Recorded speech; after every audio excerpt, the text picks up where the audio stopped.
En fait, tu pleures alors que tu viens d'avoir un bébé qui va très bien, donc pourquoi en fait? J'aurais bien aimé qu'on me prévienne de tout ce qui allait se passer après l'accouchement.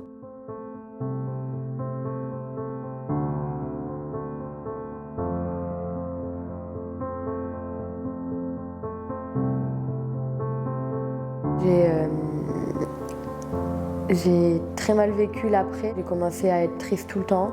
Dès que je voyais une femme enceinte et un bébé où je pleurais, alors pourtant j'ai une grossesse nickel, un accouchement parfait. J'avais envie de m'enfermer dans la chambre, dans le noir et de plus sortir parce que vraiment j'allais pas bien du tout.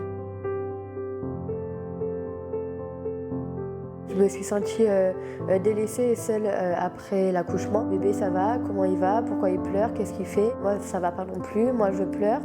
Ça t'enfonce encore plus dans la dépression. Physiquement, moralement, je pense que si moi je vais pas bien, mon bébé ne peut pas aller bien. Et ça, il y a beaucoup de gens qui l'ont pas compris. Il y a des personnes qui vous disent ah ben t'avais qu'à te renseigner avant. Ben oui, mais comment tu veux te renseigner de quelque chose que tu connais pas en fait, c'est pas possible. Bon, on m'a parlé du baby blues, on m'a dit que ça durait 2-3 jours où tu allais pas être bien, mais on m'a jamais parlé de la dépression. Et en fait, on s'est dit même entre mamans, en fait, il y a pas de soutien.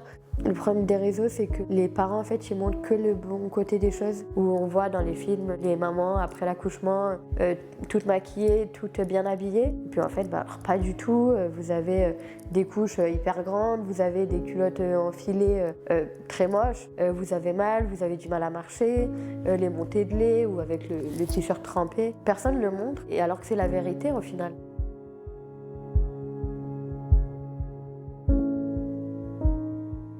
J'aurais bien aimé qu'on me prévienne de tout ce qui allait se passer après l'accouchement, notamment le baby blues et la dépression. Il faudrait un plus long suivi après. Une semaine, c'est très court. La sage-femme, elle vient un jour sur deux, donc elle regarde le bébé, elle vous regarde vous, mais il n'y a pas plus, on vous parle pas.